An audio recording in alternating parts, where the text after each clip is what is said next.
नमस्कार दोस्तों, एक समय की बात है कि संत नामदेव जी एक बार रात के समय कहीं जा रहे थे कि उन्हें रास्ते में एक आदमी मिला जो चोर था और चोरी करने के लिए निकला था। संत नामदेव जी को देखकर उसने छिपने की कोशिश की तो संत जी बोले, भाई तुम कौन हो और मुझे देखकर छिप क्यों रहे हो? उस चोर ने संत जी को पहचान कर उन्हें प्रणाम किया और कहा, महाराज मैं चोर हूँ और चोरी करने जा रहा हूँ। संत जी ने कहा, भाई यह धंधा छोड़ दो और कोई ऐसा काम धंधा करो जिससे तुम्हें किसी को देखकर भय न लगे और न ही छिपना पड़े। चोर ने कहा, महाराज मेरे पिता भी यही काम करते थे और मेरे दादा भी यही करते थे। मैं भी केवल इसी काम को करना जानता हूँ, इसके अलावा दूसरा काम मुझे आता नहीं और इतना ज्यादा मैं पढ़ा लिखा भी नहीं हूँ, न ही मेरे पास इतना धन है कि मैं व्यापार वगैरह कर सकूं। यदि मैं यह धंधा छोड़ दूं तो फिर परिवार का पालन पोषण कैसे कर पाऊंगा? उसका यह उत्तर सुनकर संत जी कुछ देर तो मौन रहे, फिर बोले, अच्छा भाई तुम यह धंधा बेशक करो मगर हमारी एक बात मान लो। चोर ने कहा, कहो महाराज। संत नामदेव जी ने कहा, पहले वादा करो कि तुम हमारी बात को जरूर मानोगे। चोर ने वादा करने पर संत नामदेव जी बोले, आज से तुम किसी भी परिस्थिति में झूठ मत बोलना, सदा सच ही बोलना, तुम्हारा सदा कल्याण होता रहेगा। यह कहकर संत जी तो अपने रास्ते चल दिए मगर चोर इधर सोचने लगा कि झूठ नहीं बोलूंगा, चोरी कैसे करूंगा। पर अब तो संत जी से वादा कर लिया था कि कुछ हो जाए अपना वादा नहीं तोड़ूंगा। यह सोचकर चोर भी चोरी के इरादे से एक दूसरी तरफ चल पड़ा। कुछ दूर जाने पर उसे एक दूसरा व्यक्ति नजर आया।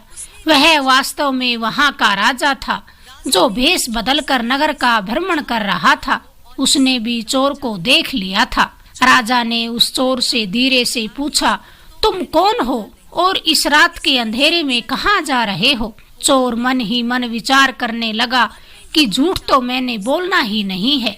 चोर ने सब कुछ सच सच बताने का निर्णय किया कि जो होगा सो देखा जाएगा। मन में यह विचार कर उसने उत्तर दिया, मैं चोर हूँ और चोरी करने के इरादे से घर से निकला हूँ। राजा चकित हुआ कि यह कैसा चोर है जो स्वयं ही बता रहा है कि मैं चोर हूँ। राजा ने आश्चर्य प्रकट करते हुए कहा, क्यों हंसी करते हो? तुम मेरे साथ मजाक कर रहे हो। तुम अवश्य ही कोई सैनिक या गुप्तचर मालूम होते हो। चोर ने कहा, नहीं मैं मजाक नहीं कर रहा हूँ, सच में मैं चोर ही हूँ और चोरी करना मेरा धंधा है। राजा ने कहा, भाई चोर तो मैं भी हूँ परंतु अभी नया नया ही इस धंधे में उतरा हूँ। अच्छा हुआ तुम मिल गए, आज दोनों मिलकर चोरी करते हैं। यदि तुम्हारा ख्याल हो तो क्या हम राजमहल में चोरी करें? चोर बोला, पागल हो गए हो क्या? राजमहल में घुसेंगे कैसे? राजा ने कहा, घबराओ नहीं, मेरी बात ध्यान से सुनो। मैं पहले राजमहल में नौकर का काम करता था परंतु राजा ने किसी बात पर रुष्ट होकर के मुझे नौकरी से निकाल दिया। चूंकि राजा ने मुझे निकाला था इसलिए दूसरा कोई मुझे नौकरी देने वाला भी नहीं तैयार हुआ, इसलिए मैंने यह चोरी का धंधा अपना लिया। मुझे राजमहल के हर एक गुप्त द्वार का पता है। चलो आज राजमहल का भाग्य आजमाते हैं। यह कहकर राजा उस चोर को साथ लेकर राजमहल के पिछवाड़े जा पहुंचा और गुप्त मार्ग का द्वार खोलते हुए बोला, तुम पुराने चोर हो, अंधेरे में देखने का तुम्हें अभ्यास है, इसलिए तुम अंदर जाकर माल बटोर लाओ और मैं यहीं खड़ा होकर पहरा देता हूँ। चोर ने कहा, इतने बड़े महल में मुझे कैसे मालूम होगा कि माल कहाँ रखा है? राजा ने उसे खजाने का रास्ता भी बता दिया और वहाँ तक पहुँचने की सब युक्ति भी बता दी। चोर अंदर घुसा और खजाने के द्वार पर जा पहुँचा। वहाँ दीवार पर एक चरखी लगी थी, उसे घुमाते ही द्वार खुल गया।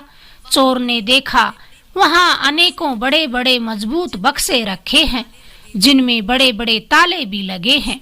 उसने चाबियों का गुच्छा तथा कुछ दूसरे औजार निकाले और एक बक्से का ताला खोलने की कोशिश की, परंतु उसकी सारी कोशिश बेकार हो गई। उसने यह सोचकर कमरे में दृष्टि अपनी नजर दौड़ाई कि शायद कोई लोहे की सलाख वगैरह मिल जाए। तभी उसकी निगाह एक बक्से पर पड़ी, जो साइज में तो छोटा था और एक बड़े बक्से के ऊपर रखा हुआ था। उसने उसका ताला खोलने की पूरी कोशिश की। थोड़े ही प्रयास के बाद ताला खुल भी गया। चोर ने ढक्कन उठाकर देखा तो उसमें एक छोटी सी संदूकची के अलावा और कुछ न था। उसने संदूकची को बाहर निकाला। जैसे ही ढक्कन खोला तो उसकी आंखें चमक उठी। उसमें 3 बहुमूल्य हीरे रखे हुए थे। उसने वे तीनों हीरे उठाए और वहां से चलने लगा। तभी उसके दिल में विचार आया कि हीरे तो 3 हैं, हम दोनों इसका आधा आधा भाग कैसे करेंगे। मैं झूठ बोलकर एक हीरा अधिक अपने पास रख लूं तो यह मैं कर नहीं सकता, क्योंकि मैंने संत से झूठ न बोलने का वादा किया है। यह सोचकर उसने एक हीरा संदूकची में वापस रख दिया और 2 हीरे लेकर उसी रास्ते से महल से बाहर आ गया। बाहर आकर उसने राजा से कहा, ये 2 हीरे लाया हूँ, एक तुम्हारा और एक मेरा।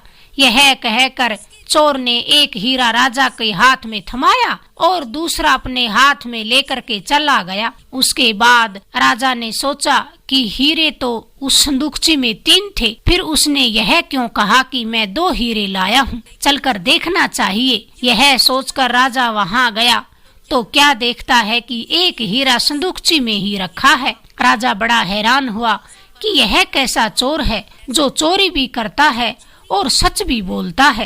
राजा ने खजाने का द्वार खुला छोड़ दिया और अपने शयन कक्ष में जाकर सो गया। सुबह हुई और थोड़ी ही देर में हल्ला मच गया कि राजमहल के खजाने में चोरी हो गई।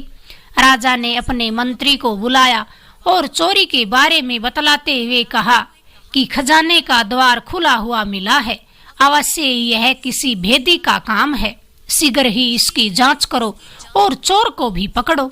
मंत्री ने कहा, जो आज्ञा महाराज। इतना कहकर मंत्री खजाने वाले कमरे में गया। सब बक्से ज्यों के त्यों रखे थे, केवल एक छोटे बक्से का ढक्कन खुला था। उसने उसमें से छोटी संदूकची निकाल कर देखा तो उसमें एक हीरा रखा हुआ था। मंत्री को पता था कि इस संदूकची में 3 बहुमूल्य हीरे थे। सोचने लगा कि ऐसा प्रतीत होता है चोर जल्दी में एक हीरा इसी में छोड़ गया है, अब क्यों न यह हीरा मैं रख लूं। चोरी तो हुई ही है, चोर जब पकड़ा जाएगा तो वह लाख कहता रहे कि मैंने 2 हीरे चुराए थे, उसकी कौन मानेगा।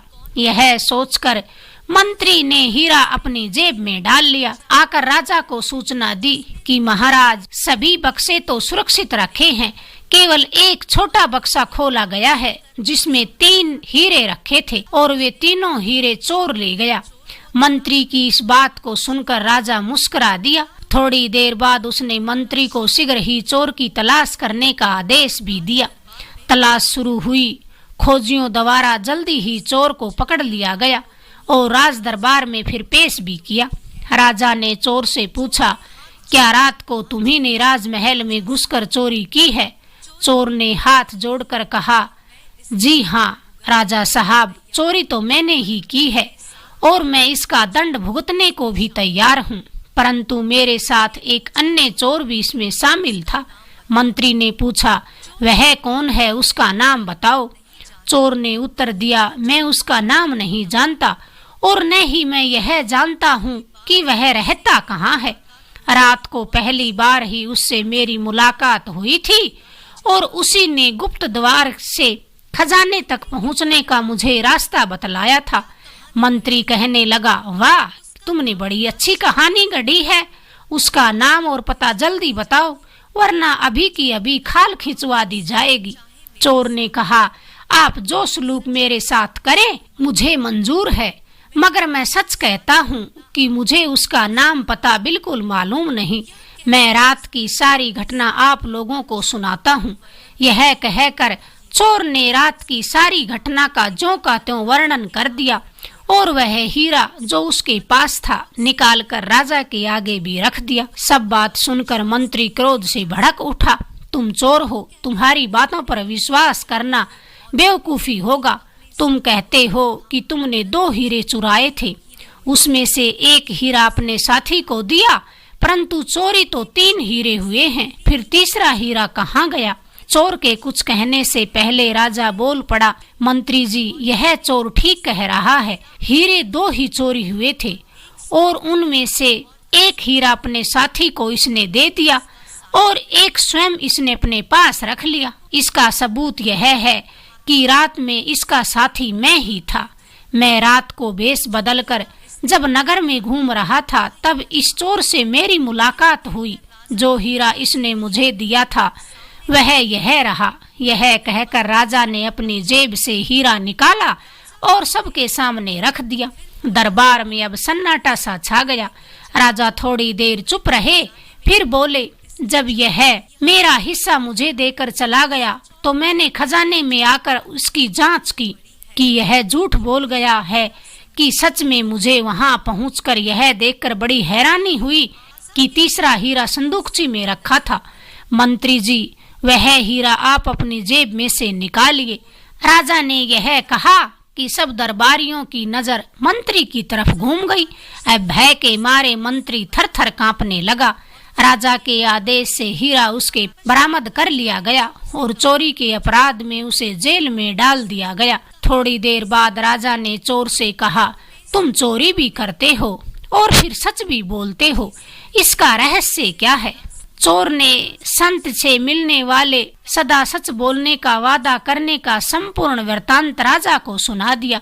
राजा ने कहा, मैं तुमसे बड़ा प्रसन्न हूँ और तुम्हें अपना मंत्री बनाना चाहता हूँ। चोर ने कहा, राजा साहब, परंतु जिसका वचन मानने से आज मुझे आप मंत्री पद देने को तैयार हो गए, मैं तो अब उसकी ही शरण में रहूंगा और उसके वचनों के अनुसार चलकर अपने जीवन का कल्याण करूंगा। ऐसा अब मैंने निश्चय कर लिया है। तत्पश्चात चोर नामदेव जी की शरण में चला गया और उसकी संगति में सेवा और सुमिरन करके उसने परम पद को प्राप्त किया। अगर आपको ये कहानी पसंद आई, प्लीज हमारे चैनल को लाइक करें, शेयर करें, सब्सक्राइब करें। धन्यवाद दोस्तों।